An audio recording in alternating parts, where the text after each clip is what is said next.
Alright everyone, इस section में हम लोग क्रिएट करेंगे एक कंसोल एप्लीकेशन और फिर हम लोग उस कंसोल एप्लीकेशन का स्ट्रक्चर समझेंगे और उसके अंदर जो सी शार्प का बाय डिफ़ॉल्ट आपको जो टेम्पलेट मिलता है प्रोग्राम का, उस टेम्पलेट को हम लोग समझेंगे। और फिर उसके बाद में हम लोग जो है इस प्रोग्राम में कुछ प्रॉपर्टीज़ और कुछ मेथड को एक्सप्लोर करेंगे जो कि कंसोल एप्लीकेशन से रिलेटेड होंगे। तो यहाँ पे हम लोग देख लेते हैं। तो यहाँ पर मैंने जो कुछ प्रॉपर्टीज़ और कुछ मेथड जो हैं उनको लिस्ट डाउन किया हुआ है। जैसे आपकी टाइटल प्रॉपर्टी जो है वो क्या होती है, बैकग्राउंड कलर प्रॉपर्टी क्या होती है, फोरग्राउंड कलर प्रॉपर्टी क्या होती है, इनको हम लोग जो है वो देखेंगे। और फिर आपका जो है वो reset colour method, right line method, read line method, read की मेथड, क्लियर मेथड और बीप मेथड, ये सारे मेथड जो है हम लोग समझेंगे। तो कंसोल एप्लीकेशन बनाने के लिए आपको क्या करना है, आपको जो है वो विजुअल स्टूडियो को ओपन कर लेना है। और विजुअल स्टूडियो ओपन करने के बाद में आपको जो है कंसोल एप्लीकेशन का एक टेम्पलेट सेलेक्ट करना होता है।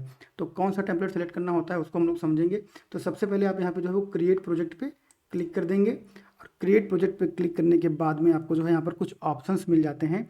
उन ऑप्शंस को आपको जो है वो सही से चूज़ करना होता है। तो यहाँ पर पहले जो है आपको मिल जाता है एक ऑप्शन जहाँ पर आप लैंग्वेज चूज़ कर सकते हो। तो हमारे केस में यहाँ पे सी शार्प लैंग्वेज रहेगी। उसके बाद यहाँ पर जो है आप प्लेटफॉर्म चूज़ कर सकते हो। अगर आप जो है वो क्रॉस प्लेटफॉर्म डेवलपमेंट करना चाहते हो तो आप जो है वो उसको ऑल छोड़ सकते हो। अगर आप विंडोज़ पे कर रहे हो तो आप जो है वो विंडोज़ सेलेक्ट कर सकते हो। और उसके बाद में प्रोजेक्ट टाइप भी आप यहाँ पर जो है फ़िल्टर कर सकते हो, क्योंकि विजुअल स्टूडियो जो आपकी आईडी है वो बहुत सारी चीज़ों को सपोर्ट करती है। तो यहाँ पर बहुत सारी चीज़ें जो है आपके लिए इंस्टॉल रहती हैं। तो यहाँ पर एक फ़िल्टर का ऑप्शन आपको दिया रहता है ताकि ईजिली आप वो चीज़ फाइंड कर पाएँ जो चीज़ आप ढूंढ रहे हैं। और अगर आपको जो है यहाँ पर ऑप्शंस सेलेक्ट नहीं करने हैं या आपने सेलेक्ट कर लिए उसके बाद भी यहाँ पे ज़्यादा से ऑप्शन आ रहे हैं तो आप यहाँ पर भी जो सर्च कर सकते हो। तो यहाँ पर हम लोग जो है वो सर्च करेंगे कंसोल। और कंसोल सर्च करने के बाद में आपके पास यहाँ पर जो है कंसोल से रिलेटेड ऑप्शन आ जाएंगे। तो पहला जो आपका ऑप्शन आ रहा है ये आपका जो है वो क्रॉस प्लेटफॉर्म कंसोल एप्लीकेशन है, जो कि आपका लाइनेक्स, मैक और विंडोज़ तीनों पे सपोर्ट करता है। और दूसरा वाला जो आपका है वो विंडोज़ पे सपोर्ट करता है। तो जो क्रॉस प्लेटफॉर्म वाला है, जब आप इस पर प्रोग्राम करते हैं तो आपको ये ध्यान रखना होता है कि आपकी कोई ऐसी लाइब्रेरी जो विंडोज़ स्पेसिफिक हो उसको आप क्रॉस प्लेटफॉर्म में यूज ना करें, क्योंकि वो विंडोज़ स्पेसिफिक होगी तो वो आपकी लाइनेक्स और मैक पर काम नहीं करेगी। तो ये वाला जो आपका टाइप है ये थोड़ा सा भी एडवांस लेवल पे रहेगा। तो इसको हम लोग जो है वो बाद में समझेंगे, लेटर इन द सीरीज। और उसके बाद में ये जो है आपका ये विंडोज स्पेसिफिक है, यहाँ पर आप विंडोज से रिलेटेड सारी लाइब्रेरी जो है वो यूज़ कर सकते हो। तो यहाँ से हम लोग शुरुआत करेंगे और फिर हम लोग क्रॉस प्लेटफॉर्म को भी समझेंगे। तो यहाँ पर हम लोग क्या करते हैं, इसको सेलेक्ट कर लेते हैं। और सेलेक्ट करने के बाद में आपको जो है यहाँ पर डबल क्लिक कर दिया मैंने और आपका यहाँ पर जो है ऑप्शन आ गया है कि आपका ये प्रोजेक्ट जो है वो रेडी हो रहा है। यहाँ पर इसको जो है आप नाम दे सकते हो। और एक बार मैं इसको भी जो है देख लेता हूँ, यहाँ पर मैं इसको बड़ा कर देता हूँ थोड़ा सा और बैक कर देता हूँ। तो यहाँ पर जो है आपको डबल क्लिक करने की ज़रूरत नहीं पड़ती, क्योंकि मेरा जो प्रोग्राम था वो कुछ यहाँ पर हिडन हिडन था थोड़ा सा, तो इसलिए ये नेक्स्ट बटन नहीं दिख रहा था। तो आप यहाँ पे जो है डबल क्लिक भी कर सकते हो और नहीं तो आप जो है यहाँ पर बैक जाके नीचे से जो है यहाँ पर आप नेक्स्ट भी कर सकते हो। तो आपको अप्रोप्रिएट टेम्पलेट सेलेक्ट करना है और फिर आप यहाँ पे आके जो है वो नेक्स्ट कर सकते हो। नेक्स्ट करने के बाद में आपको यहाँ पर एप्लीकेशन को नाम देना होता है। तो हम लोग जो है इसको दे देते हैं कंसोल ऐप 1, यहाँ पर नाम दे देते हैं। ठीक है। और ये आपका जो है वो प्रोजेक्ट का नाम है और ये आपके सोल्यूशन का नाम है। तो सोल्यूशन का नाम आप जो है वो इसको कंसोल ऐप ही रहने दो। आपका सोल्यूशन का नाम और प्रोजेक्ट का नाम डिफरेंट हो सकता है। ये जो है लोकेशन है, ये लोकेशन आप जो है यहाँ पर ब्राउज करके इसको चेंज कर सकते हो। जहाँ भी आप उसको रखना चाहो, आप कोई मतलब फोल्डर बना लो और उस फोल्डर में जाके उसको जो है वहाँ पे नेविगेट करके उस फोल्डर को सेलेक्ट कर लो। बट इस केस में हम लोग क्या करने वाले हैं, हम लोग जो है इसको यहीं पे रखने वाले हैं। बट आप फोल्डर बना के यहाँ से नेविगेट करके उस फोल्डर को सेलेक्ट कर लो, तो उस फोल्डर में आपका जो प्रोजेक्ट है वो क्रिएट हो जाएगा। और ये वाला प्रोजेक्ट कहाँ क्रिएट होगा इसको मैं आपको जो है वो दिखाऊंगा। तो यहाँ पर आप जो है फ्रेमवर्क सेलेक्ट कर सकते हो, जो भी फ्रेमवर्क आपको लेना हो। तो हम लोग जो है मोस्ट ऑफ द टाइम 4.7.2 जो है लेके चलेंगे। और उसके बाद में आप अगर सोल्यूशन और आपका प्रोजेक्ट जो है सेम डायरेक्टरी में रखना चाहते हो तो आप इसको जो चेक कर दो, तो क्या होगा, आपकी जो .sln फाइल बनेगी और आपकी जो प्रोजेक्ट फाइल बनेगी वो दोनों सेम डायरेक्टरी में हो जाएंगे। तो अगर आपको ऐसा करना है तो आप यहाँ पे चेक कर सकते हो, अगर आपको ऐसा नहीं करना है तो आप इसको जो है वो छोड़ सकते हो। अब हम लोग यहाँ पर जो है वो क्रिएट कर देंगे। तो क्रिएट करने के बाद में जो बेसिक टेम्पलेट डिफाइन होता है कंसोल ऐप का .NET फ्रेमवर्क में सी शार्प लैंग्वेज के लिए, वो टेम्पलेट जो है आपका वो खुल के आ जाएगा। और फिर उस टेम्पलेट पे हम लोग जो है वो चीज़ों को समझेंगे। तो आपका जो बेसिक टेम्पलेट है जिसमें कि आपके यहाँ पर जो है कुछ यूजिंग आ गई हैं, इनको हम लोग डिस्कस करेंगे। कुछ आपको एक स्ट्रक्चर मिल गया है, लाइन बाय लाइन सब समझेंगे, और कुछ आपको यहाँ पर जो है वो फाइल मिल गई हैं। तो हम लोग ये सब समझे, इससे पहले हम लोग जो है यहाँ पर आते हैं, सोल्यूशन को सिलेक्ट करते हैं, राइट क्लिक करते हैं, और राइट क्लिक करने के बाद में open folder in file explorer. तो इससे क्या होगा, आपकी फिजिकल फाइल जो है वो कहाँ पर रखी है, कहाँ पर बनी है, वो आपको जो है वो मिल जाएगा, जो कि आपका यहाँ पर है इस तरह से। तो ये हम लोगों ने जो लोकेशन ली थी रेपोज वाली, यहाँ पे आ गया, और आपका कंसोल ऐप नाम का जो है वो सोल्यूशन बन गया है, और कंसोल ऐप 1 नाम का जो है आपका वो प्रोजेक्ट बन गया है। और यहाँ पर सोल्यूशन फाइल को हम लोगों ने सेपरेट रखा था। अगर आप चेक बॉक्स चेक करते तो आपकी सोल्यूशन फाइल जो है इस फोल्डर के अंदर मूव हो जाती। ठीक है, तो अब आपकी जो है सोल्यूशन फाइल हो गई यहाँ पर, और फिर आपका कंसोल ऐप हो गया। तो ये आपकी सोल्यूशन फाइल है, ये आपका कंसोल ऐप है, और ये कंसोल ऐप यानी कि आपके सोल्यूशन के नेम के हिसाब से फोल्डर बन गया ऑर्गेनाइजेशन के लिए। और इसके अंदर जब आप जाओगे तो यहाँ पर आपको जो है वो सारी चीज़ें मिलती हैं। आपकी program.cs है, ये आपकी program.cs है, app.config है, आपकी प्रोजेक्ट फाइल है जो कि आपकी प्रोजेक्ट फाइल है, फिर प्रॉपर्टीज़ का है, और ऑब्जेक्ट का है, और बिन का है। ऑब्जेक्ट और बिन आपको जो है वो यहाँ पर नहीं दिखाई पड़ते हैं। अगर इनको आपको देखना होगा तो इसके लिए आपको जो है यहाँ पर ऑल फाइल्स को शो करना रहता है। तो आपको यहाँ पर आना है, और यहाँ पर आने के बाद में आपको अपना प्रोजेक्ट जो है सेलेक्ट करना है, और यहाँ पर एक बटन रहता है जिसकी आप टूल टिप देखो, शो ऑल फाइल्स। आप यहाँ पे क्लिक कर दोगे तो आपको यहाँ पर बिन और ऑब्जेक्ट भी जो है वो दिखाई पड़ जाएंगे, जो कि आपके यहाँ पर रहते हैं बिन और ऑब्जेक्ट। बाय डिफ़ॉल्ट ये जो है बिन और ऑब्जेक्ट हिडन रहते हैं, तो इनको हम लोग जो है वो हाइड ही करके रखेंगे, क्योंकि उनकी आपको ज़रूरत नहीं पड़ती है। अब क्या होता है कि जो बिन आपका फोल्डर रहता है, बिन फोल्डर में यहाँ पर जो है आपके प्रोजेक्ट से रिलेटेड चीज़ें रहती हैं कि आपके अंदर इसमें यहाँ पे डिबग रहेगा, और डिबग के अंदर आपकी जो है यहाँ पर EXE बन जाएगी। ठीक है, तो EXE क्या बन जाएगी, अगर आप यहाँ पर राइट क्लिक करो प्रोजेक्ट पे, और राइट क्लिक करने के बाद इसको आप बोलो रीबिल्ड। ठीक है, या फिर आप इसको बिल्ड भी कर सकते हो। तो क्या होता है कि बिल्ड करने से यहाँ पर जो है वो एक EXE बन जाती है, और वो EXE आपकी यहाँ पे बन गई है। ठीक है, तो अब इस EXE पे अगर आप अभी अभी डबल क्लिक करोगे तो अभी आप कुछ नहीं होगा यहाँ पे, क्योंकि हम लोगों ने जो है यहाँ पर कुछ भी कोड अभी चेंज नहीं किया हुआ है। तो मैं आपको जो है वो करके दिखाता हूँ। ये जो है बेसिक चीज़ें आपको समझनी चाहिए। तो मैं यहाँ पे डबल क्लिक कर देता हूँ, तो क्या होगा, आपका प्रोग्राम जो है वो रन होगा यहाँ पर आपको कुछ दिखाई नहीं पड़ेगा। अब इसी में हम लोग थोड़ा सा चेंज करते हैं, और फिर से इसको हम लोग जो है बिल्ड करेंगे। तो यहाँ पे हम लोग क्या करते हैं, यहाँ पे लिखते हैं हम console.writeline, तो CW लिखते हैं, और उसके बाद में टैब टैब कर देते हैं। तो आपको यहाँ पर जो है वो console.writeline मिल जाता है, और ये स्क्रीन पे एक लाइन लिखने के लिए यूज होता है। तो हेलो फ्रॉम कंसोल ऐप। ठीक है, इसको मैंने सेव कर दिया।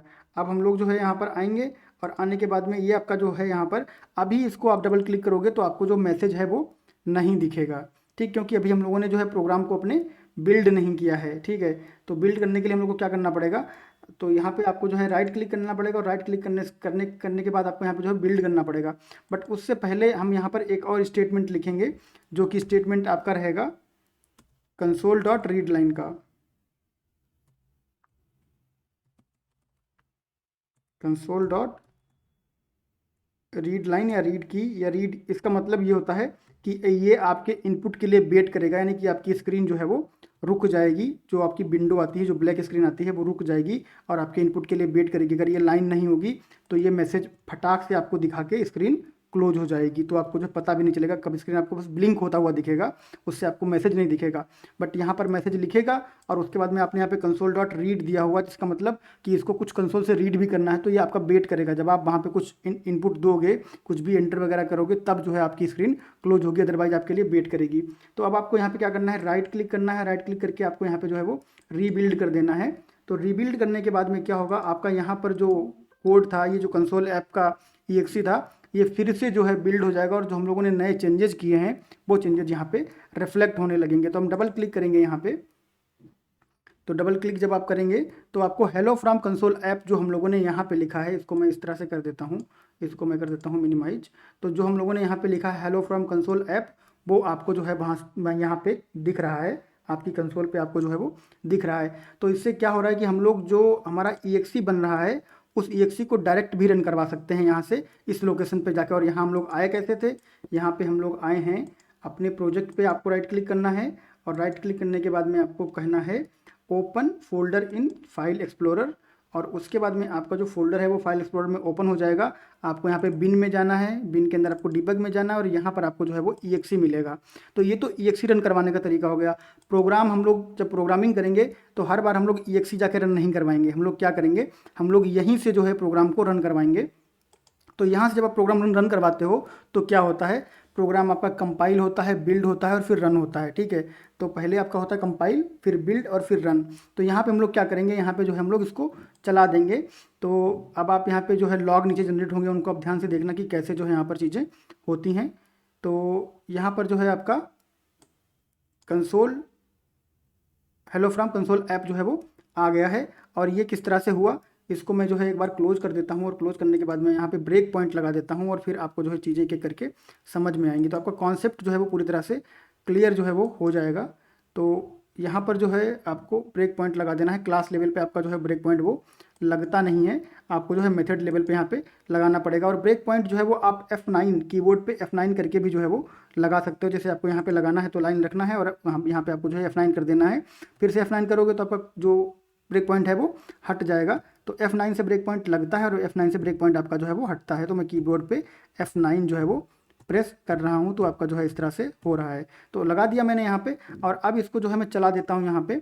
तो क्या होगा, आपका कंट्रोल यहाँ पे आके रुक जाएगा। ठीक है, कंट्रोल यहाँ पे आएगा और आके जो है वो रुक जाएगा। किस तरह से रुकेगा, ये आपका रन। अब ये क्या है, ये है आपका डीबग मोड। आपका प्रोग्राम जो है वो डीबग मोड में आ गया। डीबग मोड का मतलब है कि आप जो है वो स्टेप बाय स्टेप अपना कोड जो है वो एग्जीक्यूट कर सकते हो। तो कैसे करेंगे, यहाँ पर आपको जो है आगे बढ़ने के लिए F10 करना पड़ेगा। जब F10 करेंगे तो आप अगली लाइन पे आएंगे। उसके बाद में आप जो है यहाँ पर इस लाइन को लिख देंगे। तो यहाँ पर ये लाइन आपकी जो है एग्जीक्यूट हो गई है। तो अगर हम लोग यहाँ पे आके देखें तो वो लाइन आपकी यहाँ पे जो है एग्जीक्यूट हो चुकी है। और उसके बाद में आप जो है console.read को एग्जीक्यूट कर दोगे। यहाँ पे जो है कुछ भी रीड वो नहीं कर रहा है। तो उसके बाद में आप जो है वो बाहर निकल आओगे यहाँ पे। तो आपका जो है वो आउटपुट यहाँ पर शो कर रहा है। और उसके बाद में आपका जो प्रोग्राम है उसको आप यहाँ पर F5 करके कंटिन्यू कर सकते हो और यहाँ से आप जो प्रोग्राम है उसको बंद कर सकते हो। तो ये जो है आप इसको लाइन बाय लाइन एग्जीक्यूट कर सकते हो। दूसरा, ये तो हम लोगों ने डिबग मोड में इसको जो है एग्जीक्यूट करवाया। अब यहाँ पे एक आपका रहता है, इसको हम लोग चेक कर लेते हैं। यहाँ पर जो है आपका ये है स्टार्ट, ये डिबग मोड है और उसके बाद में ये है हाँ स्टार्ट विदाउट डिबग। तो इसको हम लोग बोलते हैं कंट्रोल F5। अगर आप यहाँ पे टूल टिप देखो तो आपको दिखेगा ब्रैकेट में कंट्रोल F5। तो विदाउट डिबग का मतलब क्या होता है कि आपके जितने भी ब्रेक पॉइंट रहेंगे उनको वो जो है वो बाईपास कर देगा। यानी डिबग आप तब नहीं करोगे, तब आपका कोड सिर्फ रन होगा। तो इसका मतलब क्या हुआ, जब आप ये स्टार्ट विद डिबग करते हो यानी कि F5 करते हो, तब क्या होता है, तब आपका कोड जो है वो डिबग मोड में चलता है। और यहाँ पर आने के बाद में आपका जो एग्जीक्यूशन है वो यहाँ पर हॉल्ट हो जाता है और आप स्टेप बाय स्टेप जो है F10 करके यहाँ पे ऐसे आगे जा सकते हो। लेकिन जब आप विदाउट डिबग करते हो, जब आप कंट्रोल F5 करते हो, तो मैं आपको विदाउट डिबग करके जो है वो दिखाता हूँ। तो क्या होगा कि आपका कोई भी ब्रेक पॉइंट जो है वो एग्जीक्यूट नहीं होगा, क्योंकि आप डिबग नहीं कर रहे हो। तो आपको ये बात भी ध्यान रखनी है कि अगर आपने ब्रेक पॉइंट लगाया है तो आपको अपना प्रोग्राम जो है वो डिबग मोड में चलाना है। अगर आप ब्रेक पॉइंट पे प्रोग्राम का एग्जीक्यूशन हॉल्ट करना चाहते हो तो, अगर आप उसको बाईपास करना चाहते हो डिबग को, तो आपको जो है वो कंट्रोल F5 करना है, यानी कि विदाउट डिबग जो है वो रन करवाना है। तो ये जो है प्रोग्राम रन करवाने के बारे में और EXE के बारे में बेसिक चीज़ें थी। उसके बाद में हम लोग ये देख लेते हैं कि यहाँ पर जो चीज़ें लिखी हुई हैं इनका क्या मतलब है। इनका मतलब ये है कि जैसे मैं यहाँ से जो है वो इसको हटा देता हूँ, यूजिंग सिस्टम को मैं यहाँ से हटा देता हूँ। आप जो है वो यहाँ इस लाइन ऑफ कोड पर जो है वो इन लाइन ऑफ कोड पे ध्यान दीजिए। तो यहाँ से मैंने इसको हटा दिया है। तो क्या होने वाला है कि यहाँ पर जो कंसोल है उसमें आपको एरर आ गई है। तो ये क्या कह रहा है, ये कह रहा है कि console does not exist in the current context. अब क्या हुआ, इसको पहले इसको कंसोल कहाँ से मिल रहा था, पहले इसको कंसोल मिल रहा था सिस्टम से। सिस्टम के अंदर कंसोल क्लास जो है वो डिफाइन है। सिस्टम एक नेम स्पेस है, एक लाइब्रेरी है, इसके अंदर आपका जो है वो कंसोल क्लास डिफाइन है। तो अगर आप यहाँ से सिस्टम का यूजिंग हटा दोगे, यानी कि अब अभी प्रोग्राम को पता है कि सिस्टम से कुछ चीज़ें यहाँ पे आ रही हैं और जो भी चीज़ें सिस्टम से आएंगी वो ऑटोमेटिक सिस्टम में रेफरेंस हो जाएंगी। पर अब जब आप सिस्टम यहाँ से हटा दोगे तो जो जो चीज़ें सिस्टम से ली गई हैं वो चीज़ें आपकी यहाँ पर एरर देने लगेंगी कि इनको नहीं पता है कि अब इनका जो है वो इनका घर कहाँ है इनको पता नहीं का, जैसे आप ये समझो कि इनका जो है वो घर कहाँ है, ये कहाँ से इनका रेफरेंस हो रहा है, कहाँ इनकी डेफिनेशन है, कहाँ इनको लिखा गया है, वो इनको पता नहीं है, इसलिए जो है परेशान हो गए हैं, आपको जो है वो एरर दे रहे हैं। तो एक तो तरीका ये है कि आप यहाँ पर जैसे लिखा था वैसे वापस लिख दो। दूसरा तरीका है आप यहाँ पर जो है वो सिस्टम लिख दो, ठीक है, और उसके बाद में आप डॉट लगा दो, क्योंकि ये ऑब्जेक्ट ओरिएंटेड प्रोग्रामिंग है और डॉट जो है वो ऑब्जेक्ट ओरिएंटेशन को रिप्रेजेंट करता है, हम लोग जो है वो पढ़ के आए हैं पहले ही। तो यहाँ पे सिस्टम लगा दिया। उसके बाद इसको क्या परेशानी है, तो इसको भी यहाँ पे जो है आपको सिस्टम जो है वो लगा देना है। तो यहाँ पे आपने जो है वो सिस्टम लगा दिया और डॉट लगा दिया। तो अब इनको जो है कोई प्रॉब्लम नहीं, इनको पता है कि इनका घर कहाँ है, सिस्टम में है, इनकी डेफिनेशन जो है वो सिस्टम में है, तो सिस्टम से इनको मिल गया। अब देखो यहाँ पे जितनी भी बार आप कंसोल क्लास का यूज करोगे उतनी बार आपको सिस्टम लिखना पड़ेगा, तो सिस्टम आपका जो है वो रिडंडेंट हो रहा है, तो इसको हम लोग जो है वो यहाँ पे लगा सकते हैं, क्योंकि सिस्टम में कंसोल के अलावा और भी चीज़ें हो सकती हैं, उनके लिए हम लोगों को सिस्टम यहाँ पर जो है वो लिखना पड़ेगा। तो बेटर तरीका क्या होता है कि इसको यहाँ से हटा दो और ऊपर इसको यूजिंग में रख दो, तो जहाँ जहाँ पे जो है वो सिस्टम की ज़रूरत होगी, जिस जिस क्लास को सिस्टम में डिफाइन किया गया है वो क्लास जो है वो उसको ऑटोमेटिकली रेफरेंस कर लेगी। तो यहाँ पे इसने ऑटोमेटिकली रेफरेंस कर लिया। जो यूजिंग आपके यूज में रहते हैं वो आपके जो है हाईलाइटेड रहते हैं, और जो नहीं यूज रहते हैं वो ग्रेड आउट रहते हैं। तो जो सिलेक्टेड पार्ट है ये कहीं भी यूज में नहीं है, ये ग्रेड आउट है। अगर मैं ये लाइनें दो हटा दूं यहाँ से, ऐसे कट कर लूँ इनको, तो आपका सिस्टम भी जो है यहाँ पर ये थोड़ी देर में ग्रेड आउट हो जाएगा। देखो इसका कोई भी यूज अब नहीं हो रहा है। तो यहाँ पर जो है आपके जो यूज में नहीं होते हैं वो ग्रेड आउट होते हैं, और जो यूजिंग आपके यूज में होते हैं वो आपके जो हैं वो हाईलाइटेड होते हैं। अगर किसी पॉइंट इन टाइम आपको ये चाहिए है कि आपकी जो यूजिंग है बिना यूज वाली वो हट जाएं, तो आप यहाँ पर राइट क्लिक करोगे और राइट क्लिक करने के बाद में रिमूव एंड सॉर्ट यूजिंग जो है आप कर दोगे, तो आपकी जो यूजिंग हैं जो यूज नहीं हो रही हैं वो रिमूव हो जाएंगी और अल्फ़ाबेटिकली ऑर्डर में सॉर्ट हो जाएंगी। तो आप यहाँ पे कर दो रिमूव एंड सॉर्ट यूजिंग, तो जितनी भी आपकी यूजिंग यूज में नहीं हो रही थी वो चली गई यहाँ से। और चूंकि ये एक ही है तो इसलिए सॉर्टिंग का कोई मतलब यहाँ पे बनता नहीं है, बट अगर कई सारे और होते तो यहाँ पर जो है वो सॉर्टिंग भी हो जाती। तो ये आपका एक नेम स्पेस होता है, एक लाइब्रेरी होती है जिसके अंदर में कुछ क्लासेस डिफाइन होती हैं, और उन क्लासेस का यूज करने के लिए हम लोगों को इसको यहाँ पे रखना पड़ता है, जैसा कि हम लोगों ने इस केस में समझा। उसके बाद में ये आपका खुद का नेम स्पेस है, आपके प्रोग्राम के जो है नाम पे बना हुआ है। आपने जो यहाँ पर प्रोग्राम बनाया है, जो आपने प्रोजेक्ट बनाया है उसके नाम पे आपका नेम स्पेस बना है। इसमें भी आप कुछ चीज़ें ऐसी लिख सकते हो जो जनरल यूज की हों, और उसको जो है आप किसी और प्रोग्राम में रेफरेंस कर सकते हो, जैसे हम लोगों ने सिस्टम में किया। तो धीरे धीरे हम लोग जब क्लास लाइब्रेरी बनाएंगे तो आपको ये कॉन्सेप्ट समझ में आएगा। बट ये जो कॉन्सेप्ट यहाँ पे नेम स्पेस का यूजिंग में है वही जो है आपका नेम स्पेस का यहाँ पर कॉन्सेप्ट है। एक नेम स्पेस जो होता है वो कलेक्शन ऑफ क्लासेस होता है, नेम स्पेस क्लासेस को ऑर्गेनाइज करने के लिए यूज होता है।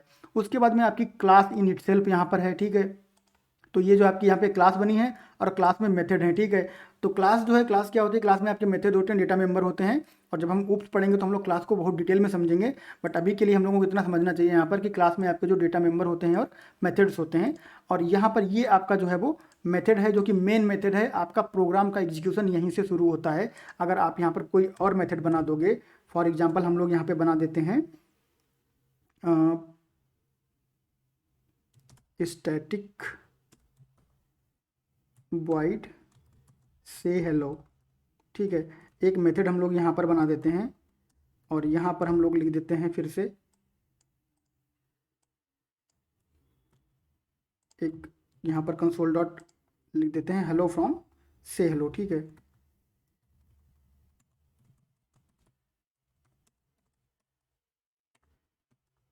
तो क्या होगा कि आपका ये मेथड जो है वो कभी भी यूज नहीं, कभी भी एग्जीक्यूट नहीं होगा, क्योंकि अभी देखो ये भी जो है वो आपका यहाँ पर ग्रेड आउट है, तो ये कभी भी आपका जो है यूज नहीं हो रहा है, ठीक। तो इसको यूज करने के लिए हम लोग क्या कर सकते हैं, इसको यूज करने के लिए हम लोग यहाँ पर जो है वो कह सकते हैं प्रोग्राम डॉट से हेलो, ठीक है। तो ये जो से हेलो है वो अपने आप में एग्जीक्यूट नहीं होगा कभी भी, मैं आपको दिखाऊंगा, ठीक है। इसको मैं यहाँ से जो है कमेंट आउट कर देता हूँ, इस तरह से मैं यहाँ पे कमेंट आउट कर देता हूँ।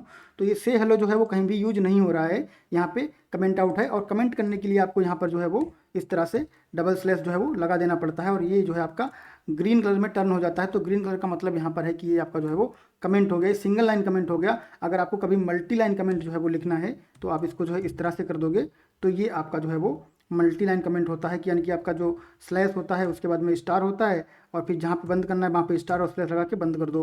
तो सिंगल लाइन कमेंट आपका जो है इस तरह से लगता है, डबल स्लैश लगा के, और मल्टी लाइन एक स्लैश और उसके बाद में एक जो है आपका स्टार लगा के, इस तरह से आपका मल्टी लाइन कमेंट होता है। ठीक है, तो ये चीज़ें जो है आप यहाँ पे समझते चलो तो आपको आगे जो है ईजी रहेगा। तो यहाँ पर अभी आपका प्रोग्राम क्लास कहीं यूज नहीं हो रहा है, सॉरी आपका जो है वो से हेलो कहीं पर यूज नहीं हो रहा है। अब इसको मैं चला देता हूँ इस तरह से डीबग मोड में। तो कभी भी आपका जो कंट्रोल है वो हमेशा जो है वो मेन मेथड में ही आता है, और मेन मेथड में आने के बाद ही जो है वो एग्जीक्यूट होता है। तो यहाँ पे रुक गया है ये, और उसके बाद में इस तरह से जब आप आगे बढ़ोगे तो इसने जो है आपकी जो कमेंटेड लाइन है इसको पास कर दिया। तो कंपाइलर जो आपका है वो कमेंट को इग्नोर कर देता है, उसको बिल्कुल भी जो है वो तवज्जो नहीं देता है। कमेंट आपके प्योरली जो है वो डेवलपर की अंडरस्टैंडिंग के लिए होते हैं।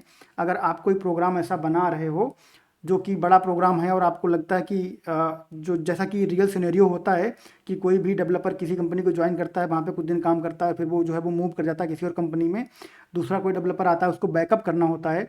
तो क्या होता है कि जो नया डेवलपर आता है उसको उस प्रोग्राम को समझने के लिए कुछ तो कुछ चाहिए। ठीक है, तो वो क्या होता है, वो होता है कमेंट।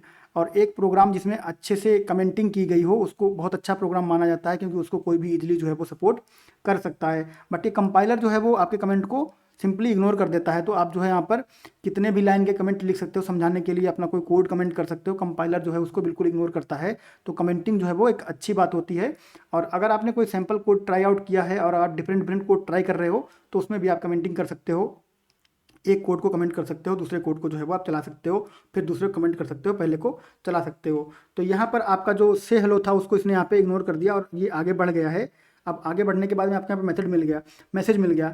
अब अगर आपको जो है से हेलो को एग्जीक्यूट करना है तो आपको यहाँ पर जो ये लाइन है ये लिखनी पड़ेगी। तो इस लाइन का मतलब क्या है, इस लाइन का मतलब ये है कि जो प्रोग्राम क्लास है इसके अंदर में से हेलो जो है एक मेथड बनाया गया है, और उसी के हिसाब से यहाँ पे जो है इसको कॉल किया गया है प्रोग्राम डॉट से हेलो। तो इसको पता है कि ये जो से हेलो है वो प्रोग्राम क्लास में है, क्योंकि प्रोग्राम क्लास के अंदर ही से हेलो है और वहीं पे हम लोग कॉल भी कर रहे हैं।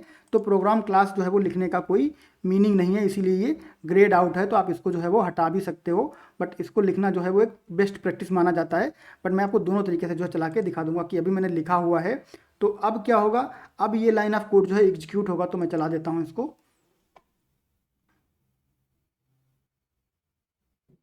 और कंट्रोल आपका जो है यहाँ पर आ जाएगा। और कंट्रोल यहाँ पर आने के बाद में जब आप इस तरह से चलाओगे तो इस बार आपका जो है से हेलो पे यहाँ पे आएगा। अब आप चाहते हो कि से हेलो जो है यहाँ पर आके इसको एग्जीक्यूट करे। तो अब आप यहाँ पे एक चीज़ और समझ लो, अभी तक हम लोग F10 करते थे लाइन को एग्जीक्यूट करने के लिए। अगर हम यहाँ पे F10 कर देंगे तो आपका ये कोड एग्जीक्यूट हो जाएगा, लेकिन आपका कंट्रोल यहाँ पे नहीं आया। तो यहाँ पे कंट्रोल कैसे लाएंगे उसको हम लोग जो है देख लेते हैं। हम लोग इसको पकड़ेंगे ऐसे और इसको यहाँ पे वापस छोड़ देंगे। ठीक, अब आपको F10 नहीं करना है। अगर आपको जो है इसको स्टेप ओवर करना है तो आप F10 करते हो। स्टेप ओवर मतलब इसको जो है एग्जीक्यूट करके सीधा बाहर आ जाओ। तो यहाँ पे कभी कंट्रोल नहीं आएगा, तो आप क्या करते हो F10 करते हो। और जब आपको स्टेप इनटू करना है, यानी कि आप इस प्रोग्राम के अंदर भी आना चाहते हो, तब आप F11 करते हो, F11। ठीक है, तो अब पहले मैंने F10 किया था, स्टेप ओवर करके सीधा मैं कंसोल डॉट रीड पे आ गया था। अब मैं करूँगा F11, तो मैं स्टेप इनटू कर गया, यानी कि ये जो यहाँ पे से हेलो था, से हेलो के अंदर चला गया, मैं स्टेप इनटू कर गया, मेरा कंट्रोल इसके अंदर आ गया। और अब आप जो है यहाँ पर F10 करके इसको भी जो है वो एग्जीक्यूट करवा सकते हो। इस तरह से यहाँ पे आपका आ गया से हेलो, और फिर से ये वापस चला जाएगा और फिर से आ जाएगा। तो F10 जो है आपका वो स्टेप ओवर के लिए यूज होता है, और F11 जो है वो स्टेप इनटू के लिए यूज होता है। तो ये चीज़ आपको जो है वो ध्यान रखनी है। तो आपका जो है यहाँ पर से हेलो फ्रॉम से हेलो मेथड जो है हो गया, हेलो फ्रॉम से हेलो मेथड आपका एग्जीक्यूट हो गया। एक बार हम लोगों ने जो है F10 किया था, एक बार हम लोगों ने जो है वो F11 किया था। ठीक है, तो ये चीज़ें हो गई आपकी प्रोग्राम से रिलेटेड। उसके बाद में यहाँ पर आपको जो है प्रोग्राम क्लास मिलती है जिसमें कि हम लोग काम कर रहे हैं। यहाँ पर आपको जो है प्रॉपर्टीज़ विंडो मिल जाती है। तो प्रॉपर्टीज़ विंडो में बहुत सारी प्रॉपर्टी जो है यहाँ पर वो डिफाइन रहती हैं, जिसमें कि आपके जो एप्लीकेशन असेंबली का नाम रहता है, असेंबली यानी कि आपका जो प्रोजेक्ट है उसका नाम रहता है। ठीक है, उसके बाद में आपका जो डिफ़ॉल्ट नेम स्पेस क्या है, उसके बाद में आपका आउटपुट टाइप क्या है, फ्रेमवर्क क्या है, जो इन्फॉर्मेशन रहती है वो आपकी यहाँ पर रहती है। डिबग में यहाँ पे जो है हम लोग कमांड लाइन आर्गूमेंट वगैरह सेंड कर सकते हैं, और बाकी की चीज़ें यहाँ पर जो है वो सर्विसेज में सेटिंग कर सकते हैं, और कुछ सेटिंग्स यहाँ पर रहती हैं। तो इनको हम लोग जो है वो धीरे धीरे एक्सप्लोर करेंगे। बट यहाँ पर जो मेन है वो आपका रहता है यहाँ पर एप्लीकेशन, जहाँ पर आपकी डिटेल्स रहती हैं एप्लीकेशन की, और फिर आपका जो है वो डिबग विंडो रहता है, जहाँ पर आप जो है यहाँ पर क्या कर सकते हो कि आप प्रोजेक्ट स्टार्ट कर सकते हो, एक्सटर्नल प्रोग्राम स्टार्ट कर सकते हो, स्टार्ट विद ब्राउज यूआरएल कर सकते हो, और उसके बाद कमांड लाइन आर्गूमेंट भेज सकते हो, वर्किंग डायरेक्टरी सेट कर सकते हो। ये सारी चीज़ें हम लोग जो है धीरे धीरे करेंगे यहाँ पर, और इनको हम लोग जो है वो समझेंगे। और उसके बाद में यहाँ पर कुछ जो है सिक्योरिटी से रिलेटेड चीज़ें रहती हैं, उनको भी हम लोग जो है वो समझेंगे। और पब्लिशिंग कैसे कर सकते हैं, कैसे इसको पब्लिश कर सकते हैं, वो सारी चीज़ें भी हम लोग जो है इसमें देखेंगे। तो ये थोड़ा सा भी जो है यहाँ पर लोड हो रहा है। तो पब्लिश कहाँ पे होगा, पब्लिश का पाथ क्या रहेगा, वो सारी चीज़ें यहाँ पर जो है वो रहती हैं। तो ये आपकी प्रॉपर्टीज विंडो हो गई।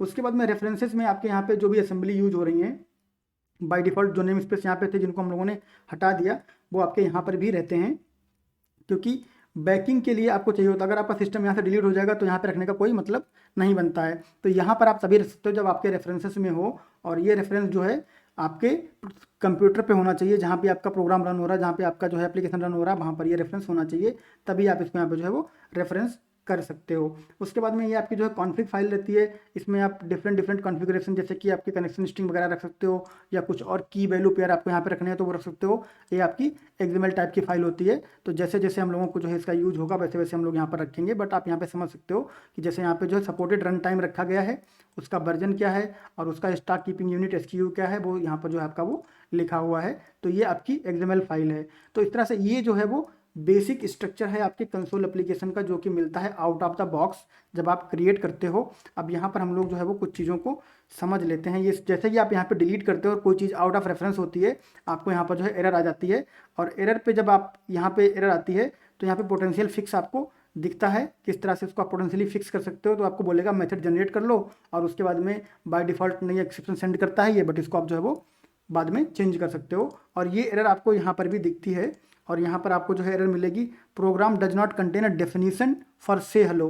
तो से हेलो मेथड आपने यहाँ पे बनाया है बट इसकी डेफिनेशन नहीं है। तो एरर को जो है उसका डिस्क्रिप्शन पढ़ना बहुत ही इंपॉर्टेंट होता है, कि वो आपको पता चलता है कि एरर में जो है वो क्या चीज़ें आ रही हैं, कौन सी चीज़ें जो एरर का कारण है। तो इससे आपकी डिबगिंग जो है वो ईजी हो जाती है, आप एरर जो है वो समझ जाते हो कि क्या एरर है आपके प्रोग्राम में, और फिर उसको आप फिक्स कर सकते हो। तो क्लियरली लिखा हुआ है कि प्रोग्राम क्लास में जो से हेलो मेथड है उसकी डेफिनेशन नहीं है, वो कोई डिफाइन नहीं, सीधा कॉल किया गया है। ठीक है, तो हम लोग जो है इस तरह की चीज़ों को इस सीरीज में कवर करते रहेंगे, इस क्रैश कोर्स में कवर करते रहेंगे, ताकि आपको जो है वो अच्छे से चीज़ें समझ में आती रहें।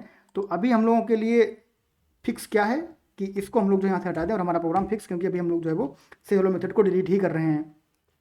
अब हम लोग बात कर लेते हैं कि यहाँ पर जो थोड़ी सी प्रॉपर्टीज़ की हम लोगों ने बात करी थी, कि यहाँ पर टाइटल जो है उसका क्या मतलब होता है, और यहाँ पर जो बैकग्राउंड कलर है, फोरग्राउंड कलर है, वो क्या होता है। तो यहाँ पर हम लोग जो है बात कर लेते हैं सबसे पहले कंसोल, और उसमें आपका C जो है वो कैपिटल रहेगा, कंसोल डॉट बैकग्राउंड कलर। और उसके बाद में यहाँ पर आपकी जो कंसोल क्लास है, ठीक है, कलर डॉट ग्रीन। तो कंसोल कलर, इसको हम लोग जो है यहाँ पर एक बार होवर ओवर करते हैं, ठीक है। तो ये जो है आपका सिस्टम डॉट कंसोल कलर, ठीक, ये एक specific constants that define foreground and background colours, ठीक। तो ये जो है आपका एक इनमरेशन है, ठीक है, कांस्टेंट एक इनमरेशन है, जो कि आपके बहुत सारे जो आपके कलर हैं उनको डिफाइन करता है। तो इनमरेशन मतलब यहाँ पर कलर जो है वो डिफाइन किए गए हैं। कैसे डिफाइन किए गए हैं, यहाँ पर आपको जो है वो राइट क्लिक करना है और कहना है गो टू डेफिनीशन। जब गो टू डेफिनीशन में आप जाओगे कंसोल कलर के, तो आपको जो है वो एक फाइल ओपन होके आ जाएगी, और यहाँ पर देखिए ये जो आपका है कंसोल कलर, ये आपका एक इनमरेशन है, ठीक है। इनमरेशन क्या होता है हम लोग पढ़ेंगे, बट अभी आप समझ लो। यहाँ पर बस कलर दिया गया है कि ये ब्लैक है तो ब्लैक होगा, ब्लू है तो ब्लू होगा, डार्क ब्लू होगा। तो यहाँ पर कलर्स की पूरी जो है डेफिनेशन यहाँ पर दी हुई है, जो कि आपका एक इनमरेशन है। तो यहाँ पर आप क्या करते हो, यहाँ पर जो है आप लिखते हो कंसोल कलर, और जो भी आपकी कलर की डेफिनेशन वहाँ पे दी नाम दिया है उसको आप यहाँ पे ले आते हो, और उसी से आपका जो है वो कलर हो जाता है। अल्टरनेटिवली आप यहाँ पे जो है वो F12 कर सकते हो, F12 भी आपको डेफिनेशन में ले जाता है, ठीक है। तो दो तरीके हैं, एक तो आप यहाँ पे राइट क्लिक करोगे और उसके बाद में बोलोगे गो टू डेफिनेशन, तो आप यहाँ पे आ जाओगे, और दूसरा आप जो है वो F12 करके भी डेफिनेशन में जा सकते हो। F12 करोगे तो डेफिनेशन में आप यहाँ पे आ जाओगे। तो अभी हम लोगों ने ग्रीन कलर लिया जो कि हमारा बैकग्राउंड कलर है। तो अब हम लोग जो है वो चलाते हैं इसको और फिर समझते हैं। तो सबसे पहले मैं इसको जो चला देता हूँ और मैं करता हूँ यहाँ पे कंट्रोल F5 विदाउट डिबग। इसको मैं यहाँ पे रोकना नहीं चाहता क्योंकि आप लोगों को अब ये पता है कि यहाँ पे रोकने के बाद हम लोग को F10 कर सकते हैं स्टेप बाय स्टेप। तो अभी आपका कंसोल कलर जो है यहाँ पर बिल्कुल भी नहीं दिख रहा है, ठीक है। क्यों नहीं दिख रहा है, क्योंकि ये जो बैकग्राउंड कलर है ये उस लाइन पे लगेगा जिस लाइन को हम लोग इस कलर के बाद लिखेंगे, ठीक है। तो ऐसे हम लोग यहाँ पर इसको कर लेते हैं कॉपी, ऊपर वाली लाइन को छोड़ देते हैं और यहाँ से लिख देते हैं hello from green console colour, ये सब मतलब ऐसे लिख रहा हूँ मैं, आप यहाँ पे कुछ भी लिख सकते हो। और फिर से मैं करता हूँ कंट्रोल F5, यानी कि रन विदाउट डिबग, तो आपको जो है वो समझ में आएगा। तो ये इस तरह से जो आप कंसोल कलर चेंज करते हो, ठीक, ये चीज़ आप ध्यान रखना सीक्वेंस का। यहाँ पे आपने बैकग्राउंड कलर चेंज किया है तो इसके बाद बैकग्राउंड कलर जो है वो आपका चेंज रहेगा, यानी कि लाइन नंबर 11 के बाद जो भी आप लिखोगे, ठीक है। मैं इसको कुछ बार जो है वो कॉपी पेस्ट कर देता हूँ आपकी अच्छी अंडरस्टैंडिंग के लिए, ठीक है। तो यहाँ पे आप लोगों ने जो है कलर को चेंज किया था, 3 बार चेंज किया है। और उसके बाद में यहाँ पे हम लोग क्या करते हैं, एक मेथड कॉल कर देते हैं, ठीक है। वो मेथड कौन सा है भी आप समझ जाओगे। ये वाला मेथड, हम लोग इस मेथड की बात कर रहे हैं, मैं आपको दिखा देता हूँ। हम लोग रीसेट कलर की बात कर रहे हैं, ठीक है। तो कंसोल डॉट रीसेट कलर, ठीक, रीसेट कलर कर दिया मैंने यहाँ पे। और उसके बाद में फिर से मैं जो है इसको यहाँ पे कॉपी पेस्ट कर देता हूँ। आप जो है यहाँ पर डिफरेंट टेक्स्ट लिख सकते हो। और यहाँ पर मैं इसको थोड़ा सा क्लोज कर देता हूँ ताकि आपको जो है वो थोड़ा सा आइडिया हो जाए, ठीक है। तो थोड़ा सा स्पेस बना देते हैं अंडरस्टैंडिंग के लिए, ठीक। तो यहाँ पे क्या है, ये आपका जो है वो बाय डिफ़ॉल्ट रन होगा क्योंकि इसके ऊपर नीचे कोई भी कलर नहीं है। फिर यहाँ से कलर जो है चेंज होगा, उस लाइन के बाद यहाँ पे कलर चेंज होगा और ये जो कोड है वो एक कलर में होगा। उसके बाद फिर से कलर जो है यहाँ पे रीसेट हो जाएगा, ठीक। और रीसेट हो जाएगा, अभी मैं आपको आगे भी बताऊँगा इसमें कि क्या है। यहाँ पर कंट्रोल F5 पहले कर लेते हैं हम लोग।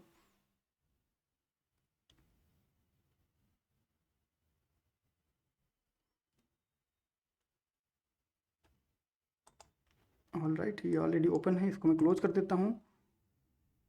और फिर से जो है इसको, अच्छा ओके, रन हो गया। तो यहाँ पर देखो सबसे पहली लाइन रन हुई बिना कलर के, फिर हम लोगों ने यहाँ पे कलर चेंज किया था तो उस कलर में 3 लाइनें आ गई, फिर रीसेट कर दिया था तो फिर से सेम कलर आ गया, ठीक।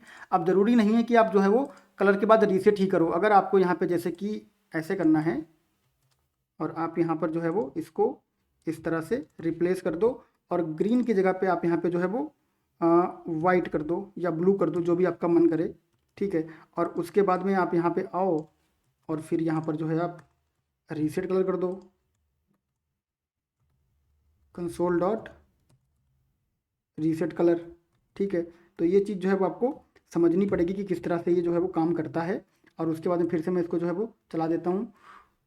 तो यहाँ पर आपको जो है वो डिफरेंट डिफरेंट कलर में दिखेगा। तो सबसे पहले आपको ग्रीन में दिखा, फिर आपको जो है वो वाइट में दिखा और फिर आपको जो है रीसेट होके नॉर्मल में दिखा, जैसा कि डिफ़ॉल्ट में। तो रीसेट का मतलब है कि डिफ़ॉल्ट में जो है आपको वो दिख जाता है। तो जो डिफ़ॉल्ट कलर होगा रीसेट के बाद वही आएगा और जो कलर होगा वो कलर आएगा। और कलर कब आता है, कलर आता है जब आप जो है वो लाइन लिखते हो, जहाँ पे कलर चेंज करते हो उसके बाद ही आता है। उसके ऊपर आने का मतलब भी नहीं बनता। यहाँ पे कैसे पता कि ये ग्रीन है कि क्या है, तो कुछ भी नहीं, यहाँ से पता है कि कलर ग्रीन है। उसके बाद ग्रीन होता गया, ग्रीन होता गया, ग्रीन होता गया, यहाँ पे पता चला कि वाइट हो गया, तो वाइट हो गया, वाइट हो गया। इसके पहले वाइट होगा तो कोई मतलब नहीं बनता ना, इसके पहले वाइट कैसे हो सकता है, इसके पहले इसको पता ही, इसको ग्रीन पता है, फिर यहाँ से जो है वो वाइट हो गया। उसके बाद यहाँ पे पता चला कि रीसेट कर दो कलर, तो उसने डिफ़ॉल्ट में जो है वो रीसेट कर दिया, तो जो डिफ़ॉल्ट कलर था वो आपका यहाँ पर आ गया। तो इस तरह से हम लोग जो है वो कलर चेंज कर सकते हैं और इसी तरीके से हम लोग जो है यहाँ पर रीसेट भी कर सकते हैं। अब जैसे यहाँ पे बैकग्राउंड है, वैसे आप इसको जो है यहाँ पे फोरग्राउंड कर दो, ठीक। बाकी सब कुछ सेम रहेगा, एग्जाम्पल के लिए सेम रहेगा, रियल टाइम में आप बदल सकते हो इसको। यानी कि आपका जो है वो एक लाइन पे फोरग्राउंड बैकग्राउंड दोनों लगा सकते हो और बैकग्राउंड फोरग्राउंड आप दोनों चेंज कर सकते हो। बट मैं आपको एक एक करके बता रहा हूँ ताकि आपको समझ में आए कि पहले हमने बैकग्राउंड चेंज किया फिर फोरग्राउंड चेंज किया।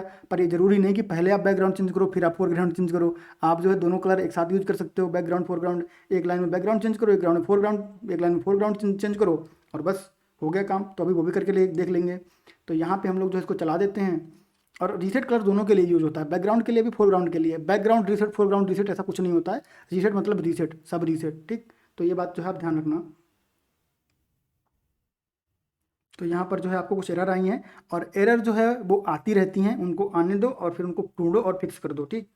तो मुझे लगता है कि एरर इसलिए आई क्योंकि हमारा प्रोग्राम जो है वो ऑलरेडी रन हो रहा है यहाँ पर और इसने कहा कि आपकी एक्सी ऑलरेडी ओपन है तो उसको बंद कर दो। तो हम इसकी एक्सी को बंद कर देते हैं और बंद करने के बाद में जो है इसको हम लोग फिर से चला देते हैं। बस उतना ही है, कुछ भी नहीं है। तो आपको जो है आइडिया लग जाएगा। तो ये देखिए अभी आपका जो यहाँ पर चेंज हो गया है फोरग्राउंड कलर, फोरग्राउंड मतलब टेक्स्ट कलर। और यहाँ पर आप देखो तो आपको जो है वाइट दिख रहा है और ये आपका जो है वो डिफ़ॉल्ट ग्रे है या फिर लाइट वाइट है, ठीक है। आप इसको जो भी कलर समझ लो, ग्रे समझ लो या लाइट वाइट समझ लो, बट यहाँ पर आपको डिफरेंस दिखेगा कि ये दो जो है वो वाइट हैं। अब देखो अगर आपको जो है चाहिए है कि आप जो है फोरग्राउंड और बैकग्राउंड दोनों को एक साथ यूज करो, तो उसमें भी कोई प्रॉब्लम नहीं है। आप यहाँ पे आओ, यहाँ पे आप बैकग्राउंड कर दो, पर जो लॉजिक सेम रहेगा कि जहाँ से कलर चेंज होगा वहीं से होगा। अब जो आपका बैकग्राउंड है उसको ग्रीन ना करके वाइट कर दो तो सही दिखेगा थोड़ा, ठीक है। और एक ही करते हैं, बाकी एक आप ट्राई कर लेना, कोई दिक्कत नहीं है, आइडिया आपको लग जाएगा कि कैसे हो रहा है यहाँ पे काम। तो ये देखो आपका जो है वो बैकग्राउंड यहाँ पर वाइट हो गया है, और उसके बाद में ये आपका बैकग्राउंड वाइट हो गया यहाँ पे। तो इसलिए यहाँ पर जो है आपका कलर भी वाइट था फोरग्राउंड का। तो जो प्रोग्राम आपका रन हुआ है, मैं फिर से दिखा देता हूँ, उसने जो है थोड़ा सा वहाँ पर प्रॉब्लम क्रिएट कर दिया, क्योंकि यहाँ पे आपका बैकग्राउंड भी वाइट है और फोरग्राउंड भी वाइट है, ठीक है। तो अब आपको क्या करना है, आपको यहाँ पे जो है वो, आप देख लो यहाँ पे आपने जो है वो बैकग्राउंड चेंज नहीं किया है, इसलिए प्रॉब्लम आ रही है। तो ये ऊपर का ही बैकग्राउंड ले रहा है, तो आपको बैकग्राउंड जो है यहाँ पर वो चेंज करना पड़ेगा, ठीक है। तो बैकग्राउंड अगर आप नहीं चेंज करोगे तो जहाँ तक आपका रीसेट नहीं होगा वहाँ तक आपका वाइट बैकग्राउंड आता जाएगा। तो आपको यहाँ पर जो है वो बैकग्राउंड को चेंज करना पड़ेगा। तो बैकग्राउंड वाली लाइन आप जो है यहाँ से कॉपी कर लो, यहाँ पे ऐसे पेस्ट कर दो, और इसको जो है आप कर दो background colour colour dot black कर दो। तो ब्लैक और वाइट का जो है वो कॉन्ट्रास्ट थोड़ा सा सही आ जाएगा, और उसके बाद में आप इसको चला के देख लो। तो ये आपका जो है बहुत बढ़िया से यहाँ पे फिर से दिखने लगा है। तो आपको जो है वो ये लॉजिक ध्यान में रखना पड़ेगा कि आपने अगर बैकग्राउंड कलर यहाँ पे लिया हुआ है और उसको आप रीसेट नहीं कर रहे हो, या फोरग्राउंड लिया तो रीसेट नहीं कर रहे हो या चेंज नहीं कर रहे हो, तो वो जो है वो इम्पैक्ट करेगा दूर तक, ठीक है। तो अगर आप कुछ यहाँ पे कलर चेंज कर रहे हो या कुछ भी चेंज कर रहे हो, उसको आपको जो है वो ध्यान में रखना है, लॉजिक के हिसाब से उसको जो है वो रीसेट करना है, या फिर आपको जो है उसको चेंज करना है या डिफ़ॉल्ट में वापस लेके आना है, ठीक है। तो अब हम लोग जो है वो बात कर लेते हैं राइट लाइन मेथड की, जो कि हम लोग यूज़ करते जा रहे हैं। तो राइट लाइन का मतलब होता है कि ये यहाँ पे जो है वो कुछ लिखता है और फिर लाइन को जो है बदल देता है। जैसे कि अभी आपने देखा यहाँ पर कि यहाँ पे लिखा हुआ है हेलो फ्रॉम ग्रीन कलर, और उसके बाद में अगला जो लिखा हुआ है वो अगली लाइन में लिखा, फिर अगला जो लिखा वो अगली लाइन में लिखा। तो कंसोल डॉट राइट लाइन का मतलब है कि जो आपके यहाँ पे रहता है कोट एंड कोट, यहाँ पे जो रहता है वो लिख जाता है, उसके बाद लाइन चेंज हो जाती है। अगला कंसोल डॉट राइट लाइन जो है वो अगली लाइन में आता है, और अगला कंसोल डॉट राइट लाइन जो है वो अगली लाइन में आता है। अगर ये कंसोल डॉट राइट लाइन ना हो के कंसोल डॉट राइट हो, तो मैं इसका स्क्रीनशॉट ले लेता हूँ और फिर मैं आपको जो है वो दिखाता हूँ दोनों में डिफरेंस।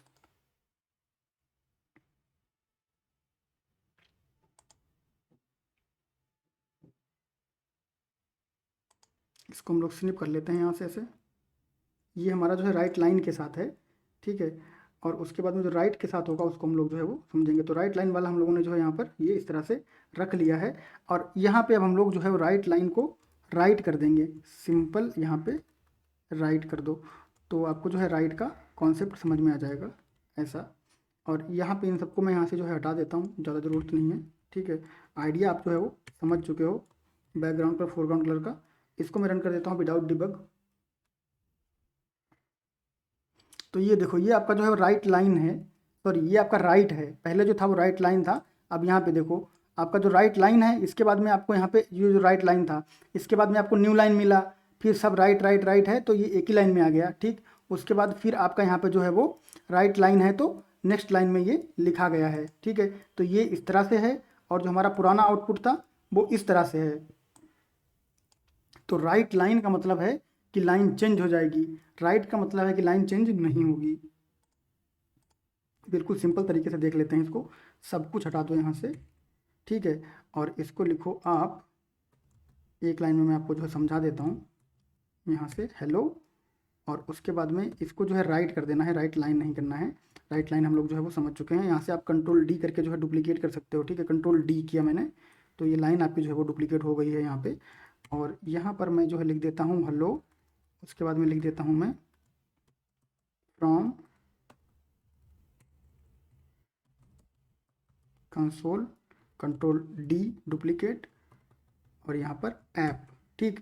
तो अब क्या होगा, ये लिखे यहाँ पे जो है वो अलग अलग line code, line of code है। जब आउटपुट आएगा तो किस तरह का आउटपुट आएगा, आप जरा जो है उसको देखना। ये इस तरह का आपका जो है वो आउटपुट आया है यहाँ पर, इस लाइन ऑफ कोड के लिए यहाँ पे जो आपका लिखा हुआ है उसके लिए जो आपका आउटपुट आया वो इस तरह से आया है कि जो राइट होता है वो लाइन चेंज नहीं करता है, ठीक है। राइट लाइन जो है वो लाइन चेंज कर देता है, ठीक। यहाँ पे इवन अगर आपको स्पेस भी इंट्रोड्यूस करना है तो आप इस तरह से जो है इंट्रोड्यूस कर सकते हो, ताकि थोड़ा सा जो है वहाँ पर सही लिखे, सही दिखे और सही लिखे, दोनों बातें हैं, ठीक है। और इसको मैं फिर से चला देता हूँ, तो अब जो है आपको दिखेगा थोड़ा स्पेस के साथ, क्योंकि स्पेस हमने इंट्रोड्यूस किया है, लेकिन दिखेगा एक ही लाइन में और लिखेगा भी एक ही लाइन में, क्योंकि राइट जो है वो लाइन को चेंज ही नहीं करता है, राइट लाइन चेंज कर देता है। तो जैसी आपकी रिक्वायरमेंट हो वैसे ही आप जो है उसको यूज कर सकते हो प्रोग्राम को, उसी तरीके से आप जो है प्रोग्राम को यूज कर सकते हो। तो ये था आपका जो है वो राइट के बारे में। ऐसे ही आपका जो रीड है, ठीक है, वो रीड यूज होता है और रीड लाइन यूज होता है। तो रीड लाइन जो है वो आपकी पूरी लाइन रीड करने के लिए यूज होता है। तो इसको हम लोग जो है वो समझ लेते हैं। तो सबसे पहले हम लोग यहाँ पर आते हैं और लिखते हैं, एक मैसेज देते हैं यूजर को, please enter your name, please enter your name, ठीक है। तो अब जो नेम एंटर करेगा, यहाँ पे एक वेरिएबल बना लेते हैं स्ट्रिंग टाइप का, और वेरिएबल हम लोग पढ़ेंगे स्ट्रिंग नेम इक्वल टू, अब यहाँ पे हम लोग लिखेंगे कंसोल डॉट रीड लाइन। देखो ये इंटेलिजेंस आ रही है यहाँ पे, रीड लाइन, ठीक है, कंसोल डॉट रीड लाइन। और उसके बाद में हम लोग यहाँ पर लिखेंगे कंसोल डॉट राइट लाइन, और आप यहाँ पे जो है एक टेक्स्ट ऐड कर दो, ठीक है, ऐड कर दो, जैसे क्या, योर नेम इज, ठीक है। तो ये आपका यहाँ से नाम लेगा और नाम लेने के बाद में आपको जो है यहाँ पर नाम प्रिंट कर देगा। तो हम लोग इसको जो है चलाते हैं इस बार और देखते हैं कि रीड लाइन आपका जो है किस तरह से काम करता है। तो प्लीज़ एंटर योर नेम, तो उसके बाद हम लोग लिख देते हैं यहाँ पर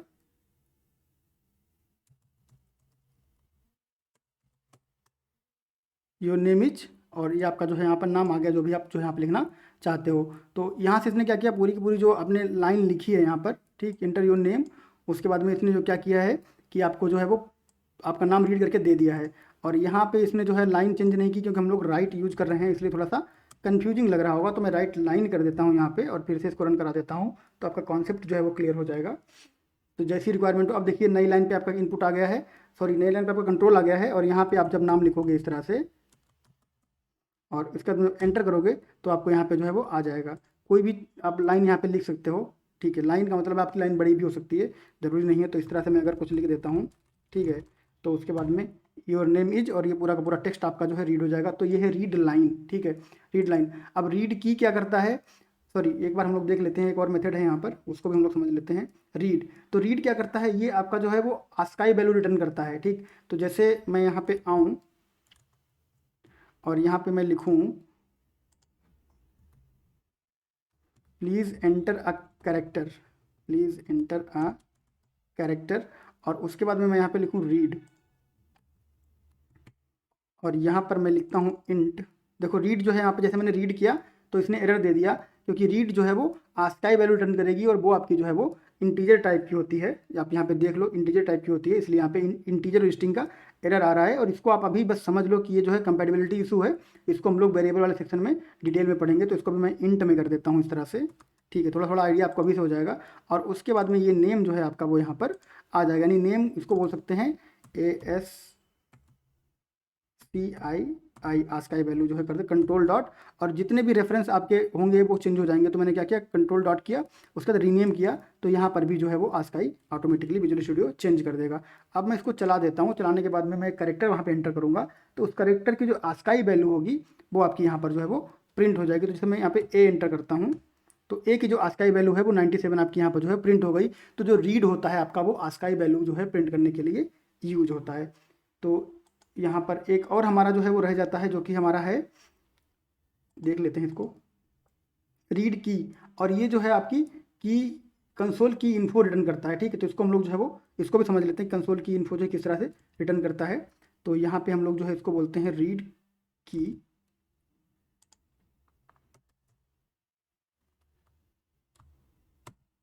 ठीक है, रीड की हो गया यहाँ पर।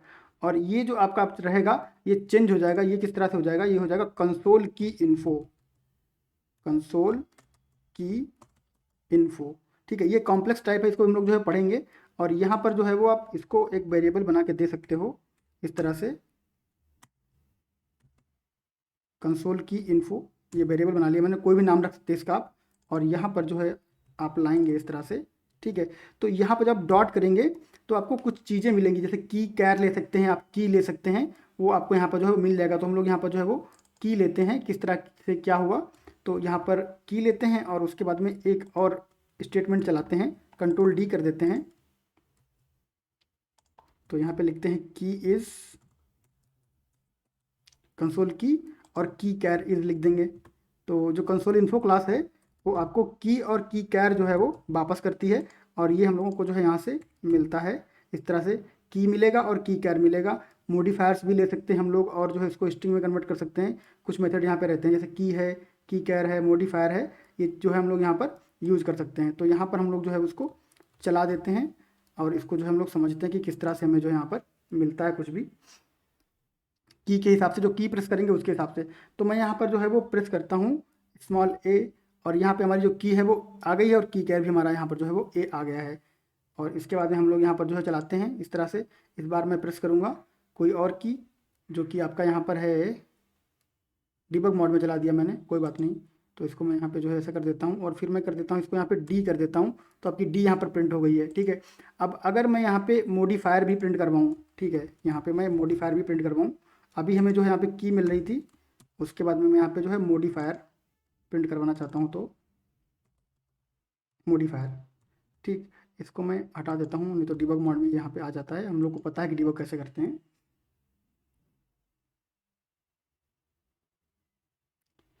तो अब मैं यहाँ पे सी प्रेस कर रहा हूँ, तो आपका यहाँ पर जो है वो सी आ गया, और जो आपका मॉडिफायर है वो आपका जीरो आया है, ठीक है। यहाँ पे मैंने मॉडिफायर नहीं लिखा है, इसलिए इसको मैं लिख देता हूँ मॉडिफायर।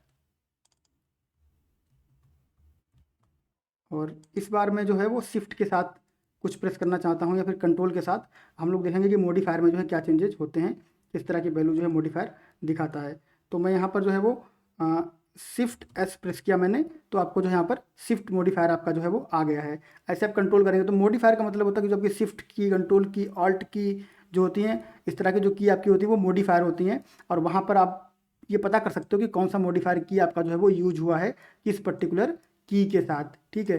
तो यहाँ पर जो है आपको आ गया, और यहाँ पर आप जो की और की कैर आपका जो है वो आपका सेम ही रहेगा, क्योंकि आप जो प्रेस कर रहे हो वो आपकी एस की है, और उसके बाद में जो कैरेक्टर है वो भी एस है, और उसका शिफ्ट में जो है वो ये शिफ्ट के साथ यूज हुआ है। अगर मैं बिना शिफ्ट के इसको यूज करूँ, तो अभी हम लोगों ने देखा था कि बिना शिफ्ट के ये किस तरह से आता है। तो इस तरह इस बार मैं जो है सी प्रेस करता हूँ, तो आपका मॉडिफायर जो है वो जीरो है, यानी जीरो का मतलब ये हुआ कि आपकी जो मॉडिफायर की है उनमें से कोई भी की यूज नहीं की गई है। सिंपल ये की जो है सी वो प्रेस हुई है, ठीक है। और यहाँ पर मैं एक बार जो है इसको और चला देता हूँ,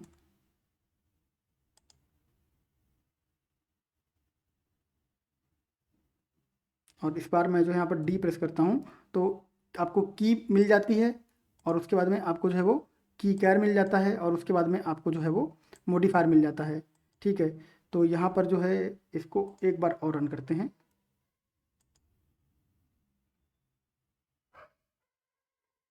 और इस बार हम लोग यहाँ पर ई प्रेस करते हैं, ठीक है।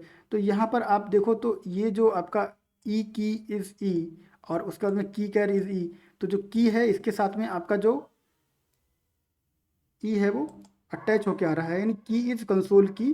तो जो की हम लोग प्रेस करते हैं वो हमारी की जो है यहाँ पर शो करती है। तो इसमें थोड़ा सा स्पेस दे देता हूँ, फिर आपको जो है बेहतर समझ में आएगा। तो यहाँ पर मैं एक कंसोल डॉट राइट लाइन डाल देता हूँ ब्लैंक, ठीक है, ताकि यहाँ पर जो है वो स्पेस थोड़ा सा क्रिएट हो जाए, और यहाँ पर भी थोड़ा स्पेस जो है वो क्रिएट हो जाए इस तरह से। और इसको मैं बंद कर देता हूँ।